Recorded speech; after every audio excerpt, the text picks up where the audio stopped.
Bienvenidos y bienvenidas a Sendas, un podcast por y para la transición ecológica.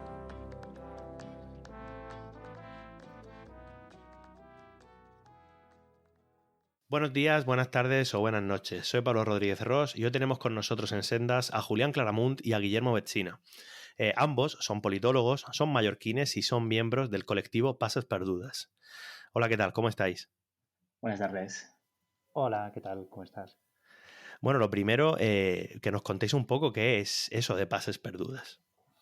Bueno, yo como fundador me lanzo a la piscina. Bueno, Passes Perdudes es una plataforma o un grupo de gente al final, un grupo sobre todo de politólogos que nace de la amistad que compartíamos unos cuantos hace unos años cuando estábamos en la universidad, politólogos en la Universidad de Barcelona, politólogos mallorquines, ¿no? Y que compartíamos sobre todo mucho espacio de militancia en el movimiento estudiantil.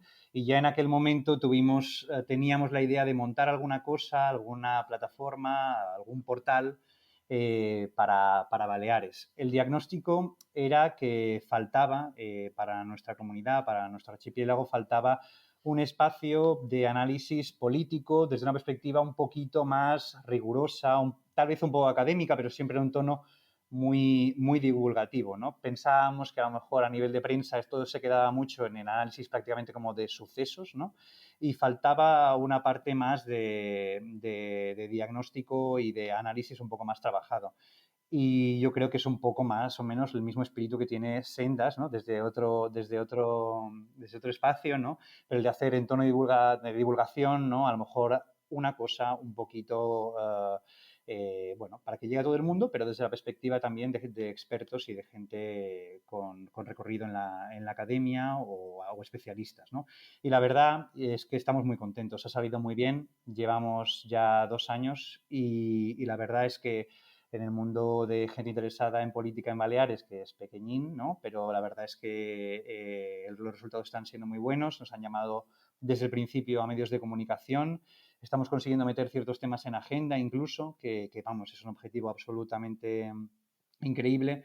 Y el objetivo ahora es apretar mucho de cara a mayo de 2023 para poder elevar un poquito el debate y que, bueno, de cara a las elecciones autonómicas y locales del próximo mayo, pues el debate suba un poquito el nivel y se puedan hablar de cosas que se escape de la campaña política tradicional o intentar meter alguna cosita en agenda que pueda ser más interesante. Y Julián, una cosa, ¿y por qué Passes Perdudes? Para quien no sepa un poco, bueno, primero, para quien no sepa catalán, di lo que significa, y segundo, el porqué de ese nombre. Sí, son ¿no? Pasos perdidos, ¿no? Es el nombre de la sala que hay justo al lado del Parlamento de las Illes Balears, ¿no? Y es una sala que tradicionalmente se caracteriza por ser un espacio como de reflexión, de hablar con la prensa, de hablar con otros socios ¿no? O con otros partidos políticos, y en donde los pasos perdidos, ¿no? También existe en el Congreso de los Diputados y en otras cámaras de representación esa misma sala, ¿no? Y al final, o muy similar, es un espacio de reflexión en donde se rompen, digamos, barreras, ¿no? Y se habla, se comunica y se habla sobre todo de política. Y yo creo que es un poco la misma idea y nos parece muy buena idea para ponerle el nombre al portal, que tiene al final el mismo objetivo que la sala de las pasas perdudas. Y bueno, como parte de vuestra actividad divulgativa, de vuestra actividad de intentar elevar el debate político acerca de determinadas cuestiones que a vosotros pues os parecen interesantes, pues por eso estáis hoy aquí, ¿no? Para hablar de un tema que a mí me parece muy interesante y del cual yo creo que no se habla lo suficiente. Ha habido algunos intentos a lo largo de los años, pero muy levemente, al menos en el contexto al menos en el caso español, ¿no? Y para introducir este tema, quería lanzar la primera pregunta, que es: ¿por qué votamos a los 18 años? Sí, bueno, yo un poco, antes de empezar con esto, relacionado con la anterior pregunta, quería comentar un poco a Julián, no tanto como núcleo fundador de Pasos Perdudas, sino como colaborador, que yo creo que de los que prácticamente más ha escrito como colaborador en los últimos 2 años. O sea, Pasos Perdudas nació al final, si no recuerdo mal, en el confinamiento, ¿no? Al final de la pandemia, Y yo creo que un punto importante es que nos ha permitido poner en contacto a mucha gente que quizás no nos conocíamos entre nosotros y que ha permitido generar este conocimiento en esos lugares, como puede ser Baleares, donde no existía, ¿no? La mayoría hemos tenido que estudiar fuera. Por supuesto, en Baleares no hay facultad de ciencia política ni de sociología, por tanto, todos nos hemos tenido que estudiar en Barcelona, en Madrid o en otros ámbitos. Entonces, este conocimiento que hemos generado queríamos replicarlo un poco en Baleares. Y Pasos por Horas pues, nos permite un poco la oportunidad de escribir sobre esto y, como ha dicho Julián, creo que es muy importante, ni desde un punto de vista estrictamente académico, pero tampoco desde un punto de vista periodístico. No analizamos lo que pasó ayer, por ejemplo, que eso ya lo hace la prensa, pero sí intentamos lanzar mensajes o debates que vayan un poco a medio plazo con lo que se está hablando un poco, ¿vale?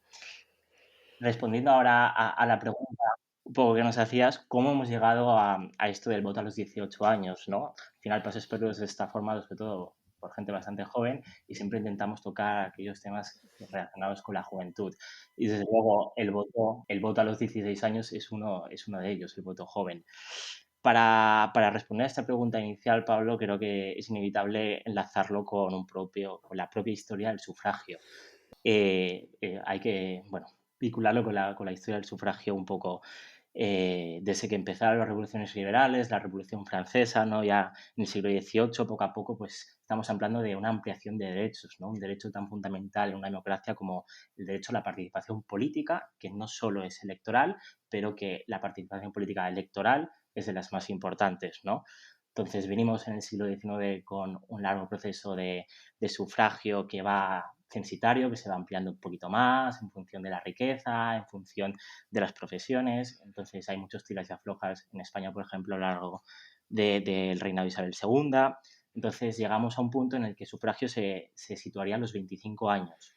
Tuvimos luego una experiencia en el sexenio democrático que baja a 21, después con la restauración vuelve a subir a 25 años y no es hasta la Segunda República que vuelve a bajar a los 23 años. Por supuesto, estamos hablando solo de sufragio masculino hasta este punto. Entonces nos estábamos dejando a la mitad de la población. Afortunadamente, en el año 1931 se aprobó el sufragio femenino, en el 33 se puede votar por primera vez las mujeres, pero en la cuestión que hablamos hoy estamos hablando de 23 años. No fue en España hasta 1978 con la Constitución que acabamos con los 18 años. Como anécdota, recordar que las elecciones del 77, ¿no? Las primeras, digamos, dentro del periodo democrático, entre comillas, fueron aún 23 años. ¿Y por qué 18? Pues básicamente un poco por perspectiva comparada. ¿Qué hacían los países de nuestro alrededor? Pues también sufrieron sus propios procesos internos, ¿no? Hasta hay varias oleadas democratizadoras, ¿no? Que decimos los politólogos. Hasta la Segunda Guerra Mundial el sufragio se situaba en torno a 25-21 años, pero después de la Segunda Guerra Mundial muchos países empezaron a bajar poco a poco la edad de sufragio hasta los 18. El primero fue Checoslovaquia, que fue pionera en el año 1947. Y luego otros países similares de nuestro entorno, nos encontramos con Reino Unido, que los bajó en el año 1969, o Francia en 1974. Así entonces, cuando se redactó la Constitución y se hicieron las primeras elecciones y posteriormente se desarrolló reglamentariamente por leyes, se instauró en la mayoría de edad, que es la que coincide con el sufragio, en 18 años. ¿Tú quieres añadir algo, Julián? No, que creo que al final es muy importante entender eso, ¿no? Que incluso ahora algo tan consolidado como el voto a los 18 años nos parece una cosa como básica y que ya está, ¿no? Que eso es así, pero no hace tanto, en los años 70, fue cuando se empezó a plantear esta cuestión en serio en los países, digamos, con democracias que ya tenían una cierta trayectoria, ¿no? Lo cual nos permite, y además, si vamos a revisitar los debates que había en aquel momento en bajar el voto de los 21 a los 18, de los 23 a los 18, ¿no? Seguramente encontraremos debates muy similares a los que estamos viendo hoy cuando se empieza a plantear el voto de los 16, ¿no? Yo creo que es muy interesante tenerlo presente a la hora, sobre todo, de afrontar, ¿no? Pues cambios o ampliaciones de derechos y del derecho a la participación en este caso, pues ver que esto ya lo hemos vivido y que además muchas veces es que la historia se repite, ¿no? Y incluso los argumentos son muchas veces exactamente los mismos. Y siguiendo con esta argumentación, Claro, a mí mucha gente se estará pensando, bueno, entonces ya está claro que no se vota a los 18 años porque la gente a los 18 años de repente le madura el córtex prefrontal de golpe y ya es súper responsable y entonces vota mejor. O sea, no es una cuestión biológica, es una cuestión, pues, bueno, puramente política o social y, como comentáis, de política comparada, ¿no? Un poco lo que se iba haciendo alrededor. Teniendo en cuenta también cómo era la vida de una persona a los 18 años antes, cuando a lo mejor se tomó esa decisión, y cómo puede ser ahora en nuestro país, ¿no? Supongo que eso también debería de haber hecho, bueno, haber generado algún tipo de reflexión que yo creo que no se ha hecho. Y yo os quería preguntar, siguiendo con esto, ¿qué experiencias hay en países de nuestro entorno acerca de votar a los 16, ¿no? Porque yo sí que sé que en Austria, en Escocia, sí que se está implementando, pero no sé si queréis comentarlo un poco más a fondo o comentar otros ejemplos. Yo creo que en el tema del voto a los 16 podríamos dividir las experiencias que se están viviendo en tres bloques, ¿de acuerdo? El primero sería el bloque de los que van con todo, ¿no? Los que entienden que la participación a los 16 es una participación normal, plena, como la de, ¿no?, la participación electoral en este caso, y sin ningún tipo de duda al respecto. Ahí estaría el caso a lo mejor que más conocemos, que es el de Austria, ¿no?, por cercanía. También se encontraría Malta como un pionero en esta cuestión, pero también Escocia, ¿no?, de la cual se ha hablado bastante, sobre todo se habló porque en aquel famoso referéndum, ¿no?, pudieron participar en Escocia, ¿no? Este sería el primer bloque, el bloque de los que entienden la participación a los 16 de forma completa. Luego habría un bloque segundo, que son países que están experimentando con la cuestión, ¿no? Y experimentan con ciertos matices, con ciertas contras, están haciendo como una especie de pruebas piloto, ¿no? Aquí encontraríamos a Alemania, el caso paradigmático de Alemania es el de Bremen, ¿no?, el pionero, la ciudad Land, esta que tiene muchas veces, es bastante pionera en bastantes cuestiones, es el caso de Bélgica también, y Yo te voy sobre a hacer un todo... inciso. Te voy a hacer un inciso. Dale, dale. Bremen es una ciudad preciosa. Bremerhaven, que es el puerto de Bremen, es el sitio más horrible en el que yo he estado nunca.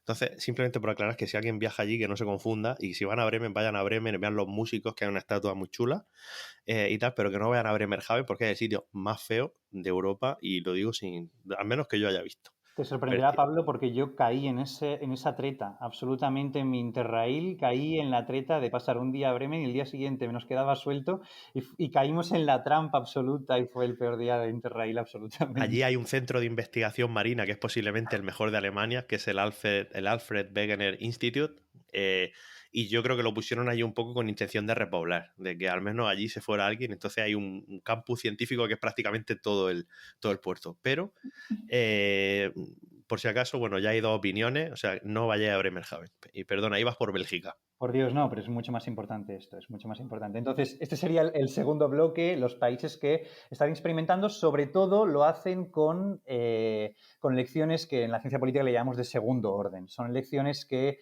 se consideran tal vez, pues eso, de segundo orden menos importantes, ¿no?, en donde te puedes permitir experimentar. Las elecciones de segundo orden por excelencia son las elecciones europeas, pero también las regionales o las municipales pueden tener características de elecciones de segundo orden dependiendo de dónde nos encontremos, ¿no? Entonces, este sería el segundo bloque, los que están experimentando, y luego hay el tercer bloque, ¿no?, que es gente que juega, coquetea con el voto a los 16, pero pone límites que son evidentemente derivados de la argumentación más contraria al voto a los 16, que es la de el joven, ahora supongo que ya llegaremos, ¿no?, el joven no está preparado, no tiene capacidad para hablar de temas serios, no puede tomarse en serio la participación o no tomará una decisión racional al respecto. Y aquí encontramos diversas formas. El caso, digamos, más leve sería el de Brasil, que como sabréis, porque hace poco se ha votado, tiene voto obligatorio, ¿no?, con unas multas muy pequeñas a quien no vaya a votar. Pues los que tienen 16 y 18 y los mayores de 70 no reciben multas si no van a votar, ¿no?, porque no son ciudadanos no serían ciudadanos con las mismas responsabilidades, ¿no? Es un poco esa misma perspectiva. Pero luego, los casos más que a mucha gente sorprende, podría ser, por ejemplo, el de Bosnia, Croacia, Eslovenia, que son países que para poder votar con 16 años tienes que tener un trabajo. Si estás estudiando, no puedes votar con 16 años, ¿no? Es esta concepción de la participación, de llegas a la adultez solo a través vía el trabajo, ¿no? Si no, tendrás que esperar a los 18 como si eres estudiante. Y el último caso, que es el de Hungría, tú puedes votar en Hungría si tienes 16 años o 17, si estás casado. Solo si estás casado. Entonces, es otra forma de entender también la madurez política, y son un poco los tres tipos de países que están jugando o probando o ya apostando definitivamente con el voto a los 16. Estos son lo que tenemos a nuestro alrededor un poquito. A mí me parece muy curioso lo de las elecciones de primero y segundo orden, ¿no? Que conocemos mucho los politólogos.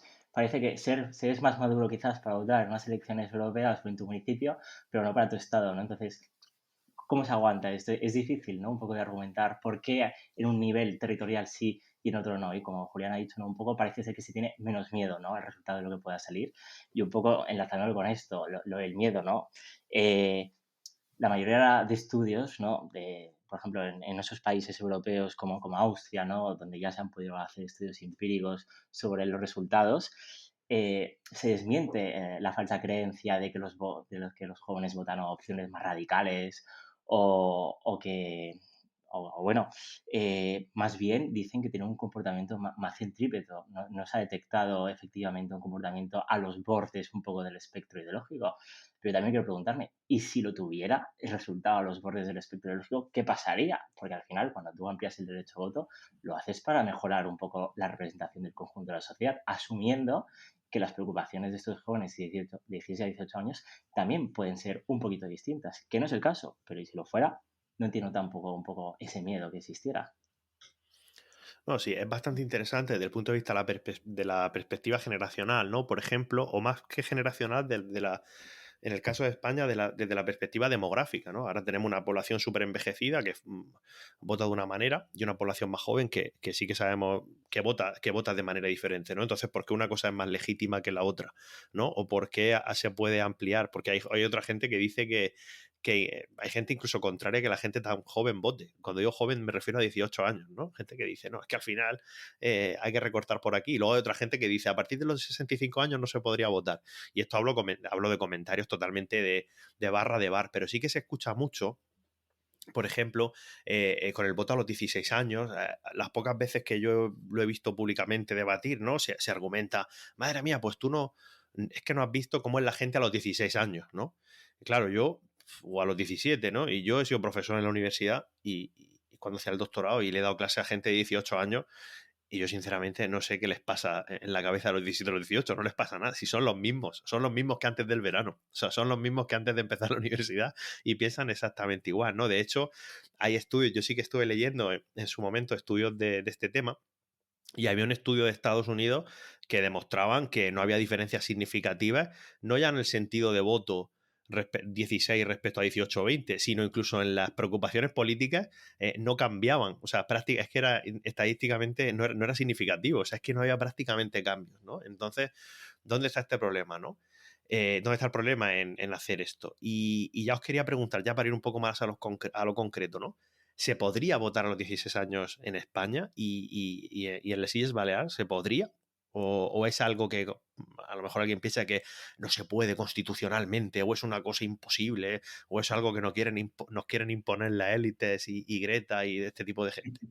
Sí, yo antes de nada quiero aclarar que estamos hablando del sufragio activo, es decir, el sufragio, o sea, el voto. Aquí aún no hemos tocado el tema, la diferencia entre el sufragio pasivo y activo. Creo que no da tiempo en este podcast, en este episodio, hacerlo, pero importante que los oyentes diferencien, ¿no?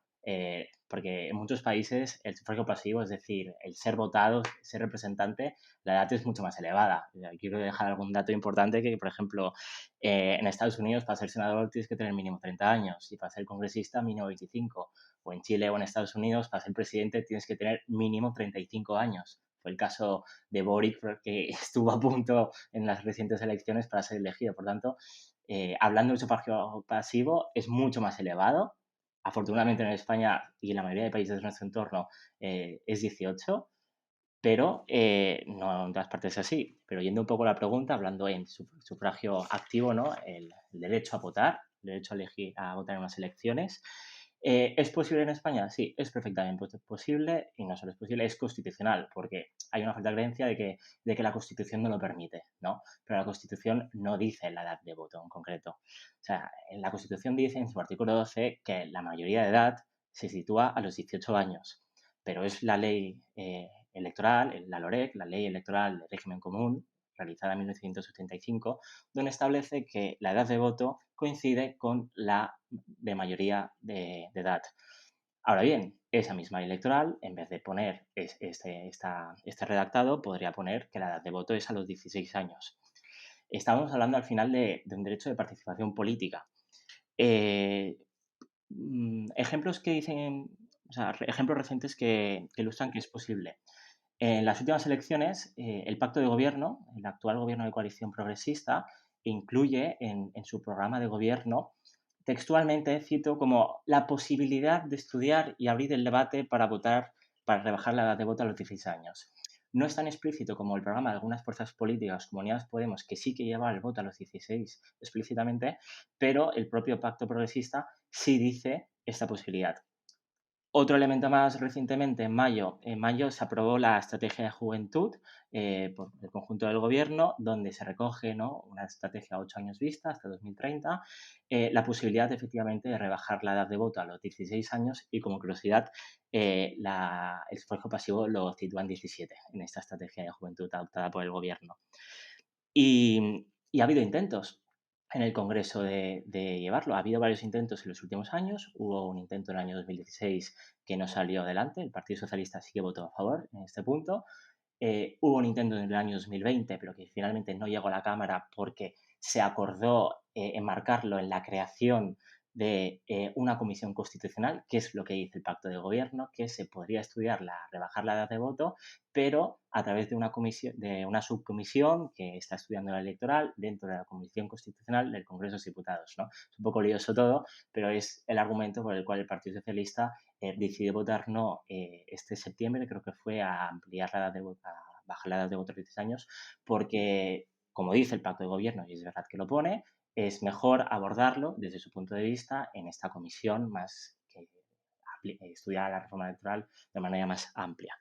Y desde Baleares, bueno, la LOREC dice que todos estos artículos que aplican al sufragio pasivo y activo son de aplicación a todas las elecciones del Estado, locales, insulares, autonómicas, europeas y del Congreso y el Senado, pero las cámaras autonómicas tienen una posibilidad de elevar legislación al Estado, al Congreso de los Diputados, a través de una proposición de ley del Parlamento.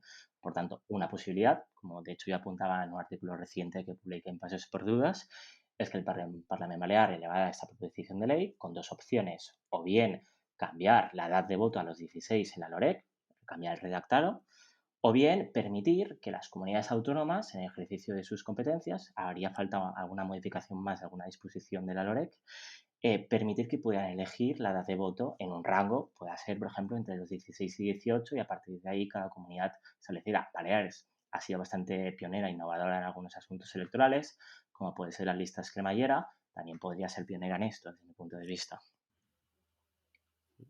¿Algo que añadir, Julián? Sí, que lo mismo que comentábamos de las experiencias de Alemania, ¿no?, la experiencia belga de entender las elecciones de segundo orden como, bueno, un espacio en donde se puede coquetear un poco, ¿no? Pese a que esa perspectiva tenga sus defectos, ¿no? Se puede experimentar, pues puede ser una estupenda excusa para que se experimente también en España con algunas comunidades autónomas vía los mecanismos que ha planteado Guillermo, y intentar, o sea, puede ser el primer paso y demostrar que no pasa nada, que simplemente es aumentar el derecho a la participación política y que no hay que tenerle miedo, como por otra parte dicen todos los estudios académicos que analizan, y ya se ha comentado aquí, los datos por resultados. O sea que realmente no hay tanta diferencia por añadir estos 2 años, ¿no?, que puedan votar estas dos generaciones. Hay un aspecto interesante cuando se habla del voto y los jóvenes, un argumento, mejor dicho, que yo he escuchado muchas veces, que es que a veces las decisiones más trascendentales para una sociedad se toman a través del voto y por lo tanto a lo mejor, por ejemplo, para el caso de España, una mayoría social envejecida toma las decisiones que sean correctas o no sean tan correctas. Unos van a tener que sufrir más que otros por simple ley de vida. Es decir, a veces los jóvenes pues no participan en determinadas decisiones cuando son ellos los principales afectados por esas decisiones políticas, ¿no? Llevándonos esto al tópico, al asunto que siempre trata Sendas, que es la transición ecológica, claro, si hablamos de cuestiones como el cambio climático, sí que desde movimientos juveniles, como por ejemplo Fridays for Future, pues se dice mucho esto, se dice mucho, oye, nosotros no tenemos voz en esta cuestión, queremos tenerla desde el punto de vista del voto, porque somos los que más vamos a sufrir las consecuencias del cambio climático, por simple lógica, por simple ley de vida, como digo. De hecho, en Escocia, una de las cuestiones por las que uno de los argumentos principales desde los que se apoyan esta medida, ¿no? El voto a los 16 años, es precisamente esta. Es un poco, lo ven como una medida de justicia climática, por decirlo de alguna manera, ¿no? Y yo os quería preguntar cuál es vuestra opinión, si vosotros veis útil o no el voto a los 16 años para la cuestión de la transición ecológica. Es un tema muy interesante porque justo lo acabábamos de comentar ahora, ¿no? Parece que cuando votan estas dos generaciones votan, tampoco lo hacen muy diferente. De hecho, se concentra bastante y se comporta de forma bastante continuista con la siguiente franja de edad, que se acostumbra a ser la de 18-24, ¿no? Entonces, ¿no? Partiendo de eso, pues podría, caer en esta idea de se van a votar a más partidos con perspectiva, pues partiendo de que los jóvenes están más preocupados por la cuestión,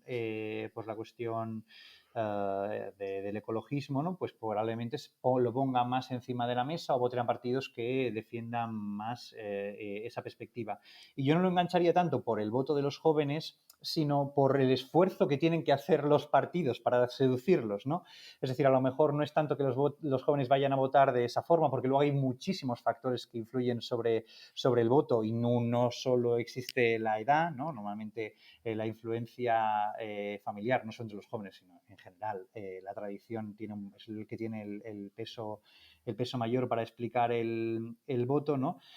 Pero sí que los partidos, a lo mejor, queriendo llegar aquí, podrían poner más sobre la mesa, ¿no? Pues temas que sabemos que preocupan más a la juventud. Y aquí sí que tenemos muchos datos y sabemos pues, que aparte del ecologismo o la crisis global, pues seguramente la educación, que en España está infrafinanciada, también preocupa más la vivienda o incluso ciertos derechos como es el mismo de la participación, preocupan más a los jóvenes o preocupan en mayor medida a los jóvenes.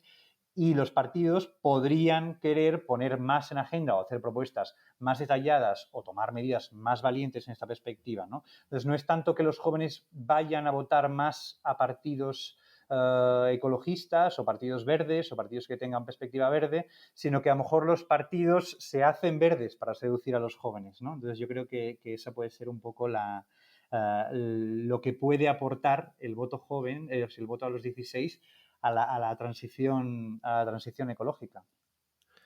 ¿Y tú, Guillermo, algo que añadir? Sí, yo creo que hay que dejar claro que los jóvenes, los de 16 a 18 años, ya participan en política, solo que a través de mecanismos no electorales, ¿no? Los datos que tenemos, por ejemplo, yo hago referencia ahora a los datos de la encuesta de Injuve, que es la más amplia que tenemos hecha en 2019 sobre el comportamiento de jóvenes, que incluye a personas entre 16 y 18 años, que muchas otras encuestas no lo hacen, afirman, incluso demuestran, que en según qué acciones los jóvenes participan más en política, en mecanismos no electorales, recordemos, que otras franjas de edad próximas participan más en manifestaciones, como por ejemplo las manifestaciones climáticas, de feminismo, de igualdad.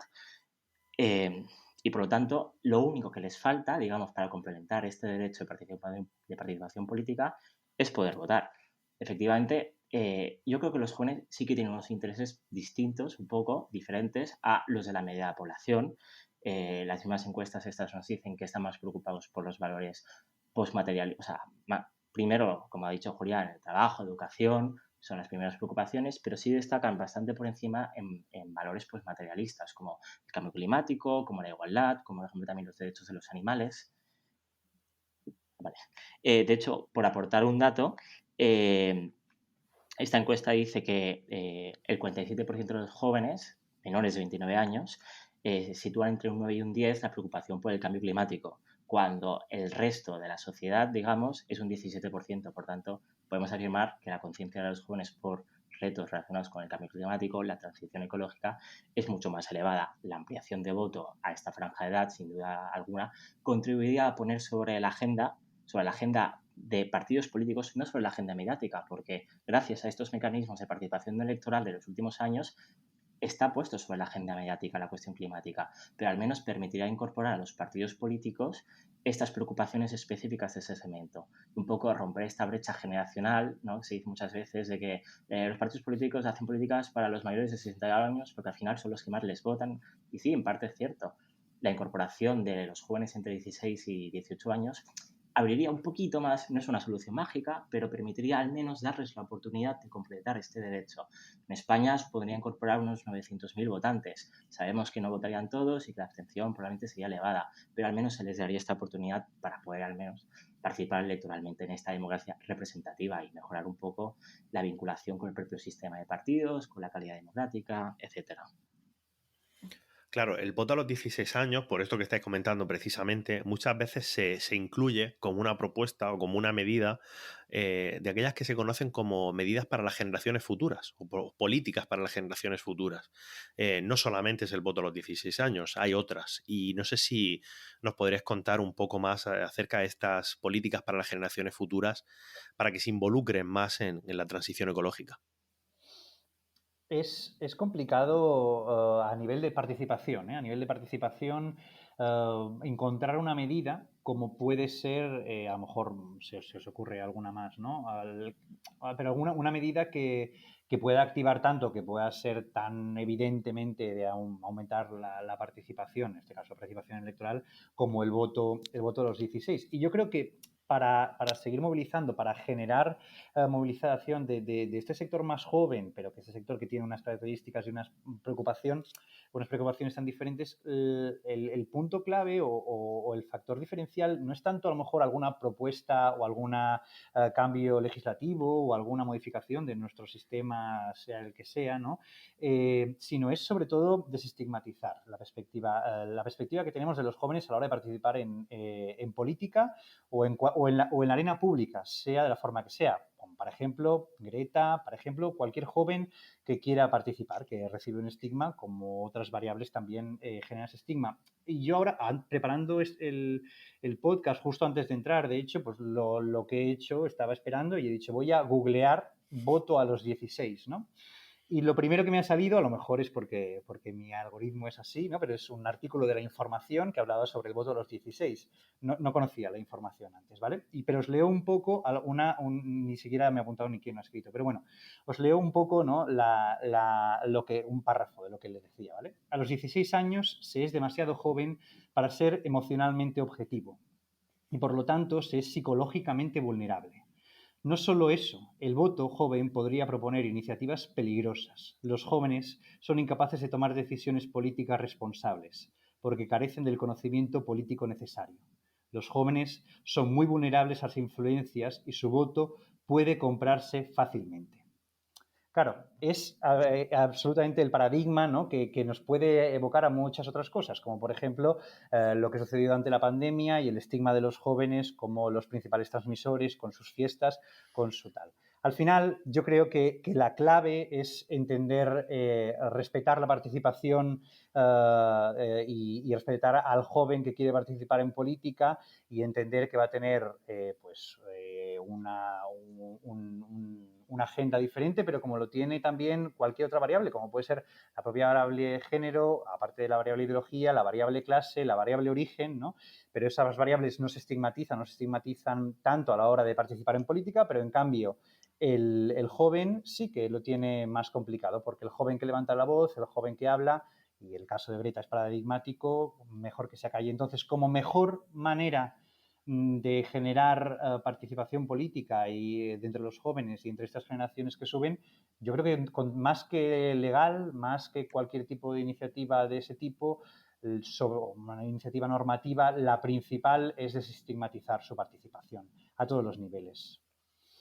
Sí. ¿Y tú, Guillermo, cómo lo ves? Este párrafo que ha leído Julián, yo creo que podríamos trasladarnos a hace un siglo, imaginarnos que con estos mismos argumentos eran por los cuales no se dejaban votar a las mujeres o a los negros, o sea, perfectamente podía encajar. Por tanto, son los mismos argumentos, son como argumentos de superioridad, incluso paternalistas en algunos puntos de que no estás preparado. Pero claro, una pregunta, ¿acaso un señor de 50 años es menos manipulable que un joven de 17? Porque yo tengo serias dudas de que esto sea así, la verdad, y creo que últimamente lo estamos viendo bastante. Lo estamos viendo bastante. Para completar un poco esto, yo creo que hay que tratar a los jóvenes como adultos desde el inicio, ¿no? Julián también apunta un poco esto. Tratándolos como adultos se podrán incorporar un poco al debate público, ¿no? Hay muchas maneras para tratarlos como adultos, como escuchar lo que dicen, permitirles votar, hacerlos partícipes también de cualquier tipo de mecanismo. Y no hay una solución mágica ni reformas legislativas que vayan a solucionar un poco esto. Pero yo sí que incidiría lo he dicho anteriormente, en los mecanismos de democracia no electorales. Se ha demostrado que en los últimos años, gracias a ellos, a las manifestaciones, a las huelgas, la propia figura de Greta, no soy muy fan de los personalismos, pero sí que es verdad que poner cara y rostro a unas ideas también sirve en política para ofrecer soluciones, no, pero ayuda mucho a la concienciación, ayuda a la identificación con la persona. Entonces, esto ayuda bastante pues, a que los jóvenes se hayan sumado últimamente a propuestas relacionadas con la transición ecológica. Y sobre todo, seguir además recomendaciones e instrucciones de organismos supranacionales que ya abogan por ello. O sea, el Parlamento Europeo para el año 2024 ha aprobado, bueno, en una primera parte, la reforma del Acta Electoral Europea para pedir a los Estados miembros que en las próximas elecciones de 2024 permitan votar a los jóvenes. El Consejo de Europa lleva desde 2011 emitiendo algunos informes, la Asamblea de Cargos Electos, que se estudie, que se vaya estudiando ya la ampliación a las personas de mayores de 16 años. Por tanto, creo que es una corriente que está bastante ya en marcha en muchos países y hay que seguir nadando aquí para que sea posible. Sí, concretamente, yo respecto a esto último que comentas, hace poco leía un artículo que ahora mismo no me acuerdo dónde ni quién lo hizo, pero que vaticinaba que era posible que incluso se pudiera votar a los 16 años, por ejemplo, para las elecciones europeas, antes que para las elecciones, o sea, antes que, por ejemplo, aquí a nivel estatal, autonómico, municipal, se vote a los 16, seguramente Europa llega antes y a lo mejor para las europeas sí que se pueda votar a los 16 años. Y este debate venía motivado por un asunto interesante que era el tema del Brexit. Claro, el tema del Brexit también sacó mucho a relucir esta perspectiva generacional, ¿no? Que porque los jóvenes, que al fin y al cabo iban a ser los que más años iban a sufrir las decisiones de aquella ruptura traumática, no podían participar o solo podían participar los escoceses, pero los de otros sitios no. Y de Reino Unido me refiero.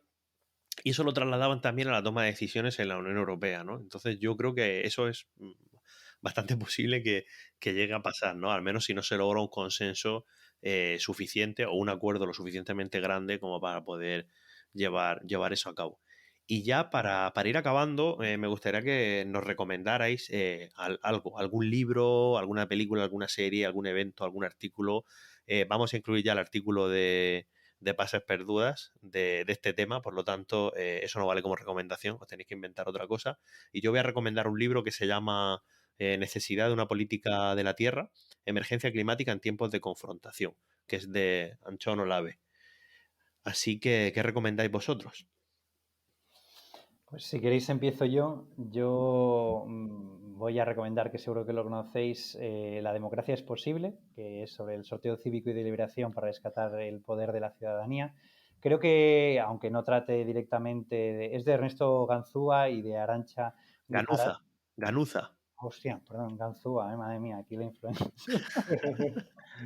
Madre mía, que la dislexia, qué vergüenza, pobre hombre. Espero que Además, no escuche. Ernesto a lo Sí, mejor sí. ha escuchado alguna vez este Madre mía. podcast y lo escucha y dice, hostia.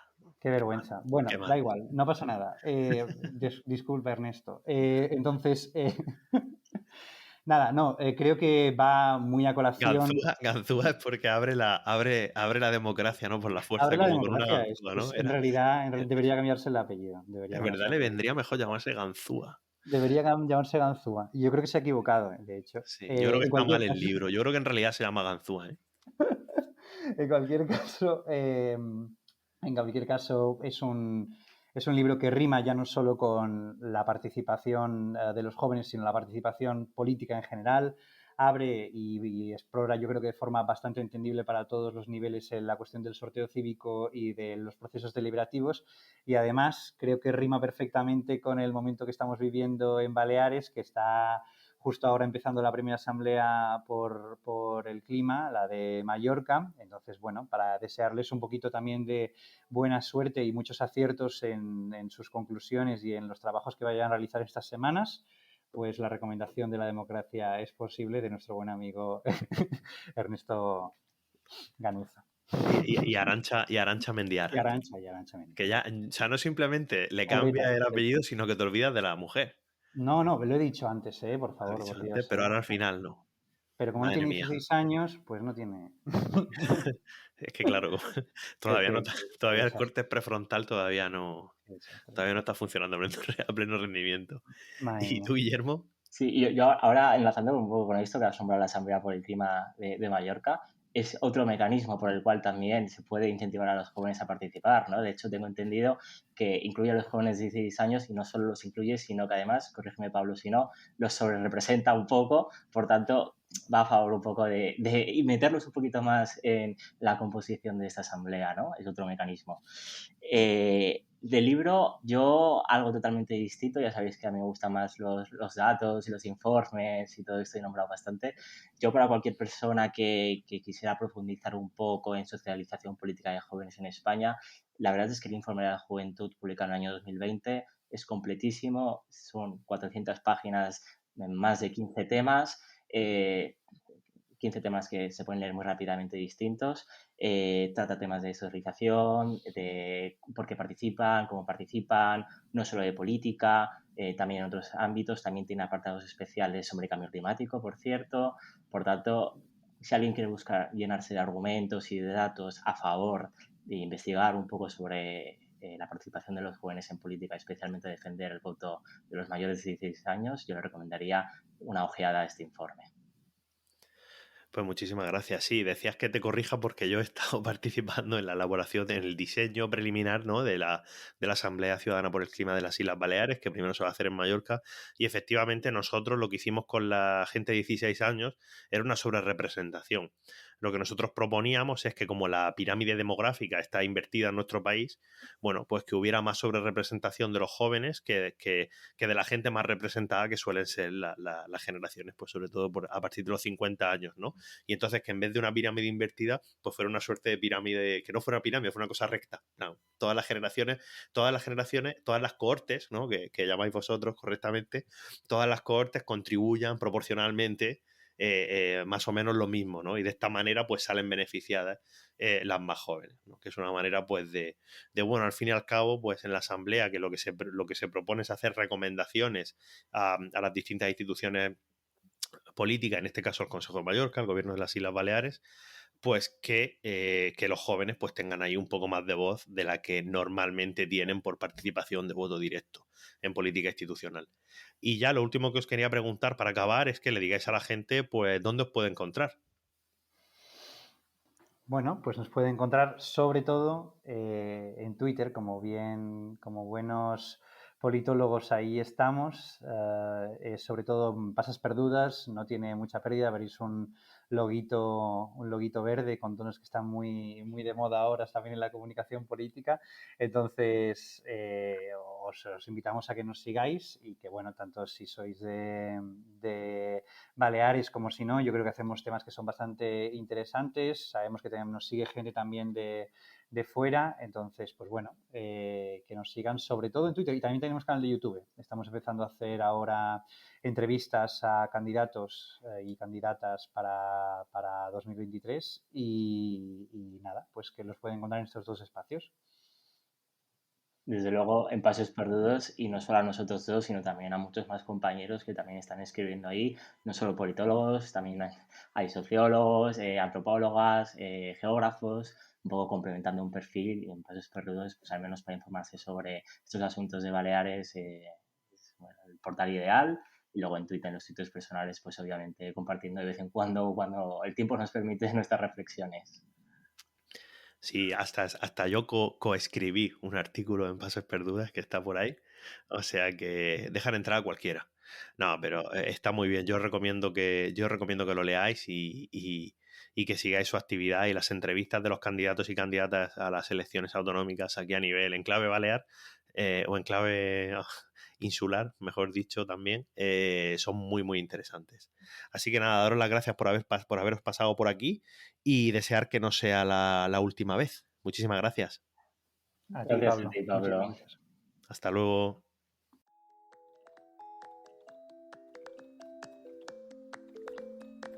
Ya puedes escuchar Sendas en las principales plataformas de podcast y no olvides seguirnos en @sendaspodcast en Twitter e Instagram.